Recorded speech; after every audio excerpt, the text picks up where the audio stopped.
Otep, cher Kamit, aujourd'hui je vais parler avec vous de la Terre. Alors, il faut noter que la Terre que vous allez ramasser, par exemple, dans un carrefour, la Terre que vous allez ramasser dans un cimetière, la Terre que vous allez ramasser dans un stade de foot, la Terre que vous allez ramasser dans un carrefour familial, la Terre que vous allez ramasser dans un lieu sacré, une église, un temple, un sanctuaire, cette terre-là n'aura pas la même connotation au niveau spirituel, au niveau mystique. Je vais parler précisément de la terre du caveau familial.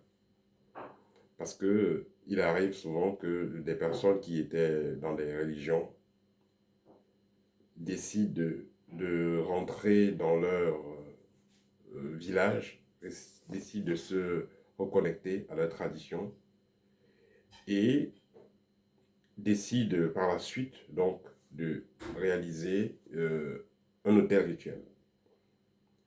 Cependant, pour pouvoir donner vie à cet hôtel rituel, il y a souvent des éléments qui sont recommandés, comme par exemple des pierres, certaines plantes. Pour certaines personnes, ils vont utiliser des reliques, voilà, des reliques de la famille. D'autres personnes vont utiliser également donc, de la terre. Et c'est un soi-disant maître spirituel ou guide demande souvent d'utiliser la terre du caveau familial pour que vos ancêtres soient avec vous. Le piège qu'il y a dans la terre, c'est que quand vous utilisez la terre du caveau familial sur la tombe de votre parent, vous prenez également des esprits. Parce que, comme je l'ai dit au départ, la terre, c'est pas parce que vous avez justement pris de la terre symboliquement que vous croyez que voilà, vous êtes en train de faire quelque chose de lumière ou quelque chose qui n'aura pas des conséquences qui peuvent être nocives. Alors, vous avez donc décidé de prendre la terre dans le caveau familial. Cette terre-là pourra venir avec beaucoup de complications. Moi, pour ma part, j'ai eu à faire l'expérience il y a cela plusieurs années, quand le temps passe vite, hein, quand j'étais en train d'expérimenter voilà, les crosses traditionnelles.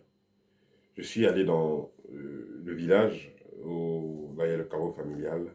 J'ai pris la terre et j'ai utilisé cette terre-là pour l'hôtel rituel et tout ça.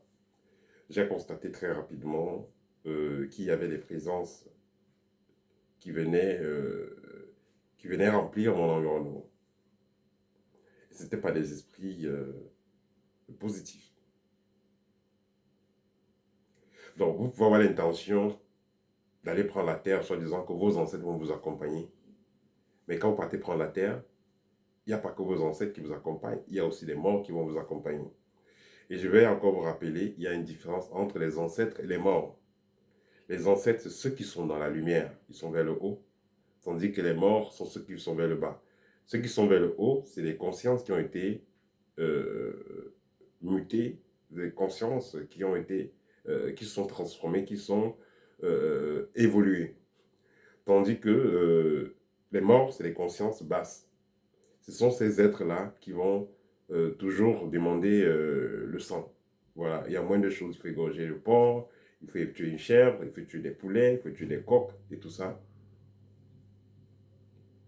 Et ces esprits-là, ils sont en quelque sorte comme des esprits errants. En fait, ce sont des esprits errants et qui vont attendre le moment opportun pour s'agripper sur quelqu'un. Quelqu'un faisant partie de la lignée. C'est pourquoi vous pouvez vivre tranquillement aux États-Unis, en France, vous vivez ailleurs, hors de votre pays, et le moment que vous décidez de venir faire des rites, vous vous reconnectez directement à ces entités-là. Et c'est à cause de ça qu'on peut vous contrôler. Vous avez donc fait certains rites, voilà. Si vous avez donc fait certains rites, soi-disant traditionnels, soi-disant de chez vous, et n'ayant pas pris le temps de bien mûrir, qu'est-ce que vous êtes en train de faire? Vous pouvez vous mettre dans des problèmes. Donc, qu'est-ce que j'ai constaté? Donc, j'ai constaté qu'il y avait donc des présences qui commençaient à se manifester chez moi. Et j'ai compris que cela venait de cette terre-là. Parce que cette terre-là, je l'avais mis dans un pot. Et quand je dormais, dans mes visions, j'ai vu donc des êtres de petite taille qui sortaient de ce pot-là et qui prenaient possession de la maison. J'ai pris conscience, j'ai été chassé, j'ai ramassé, je suis allé verser dans un fleuve. Il a demandé de partir.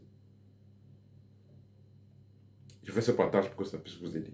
Parce qu'il y a beaucoup qui retournent à la tradition négro-africaine, qui veulent les choses fortes, qui veulent faire des rituels puissants, monter des hôtels rituels, c'est très beau. Mais faites très attention, faites pas cette erreur d'aller prendre n'importe quelle terre, venez déposer chez nous.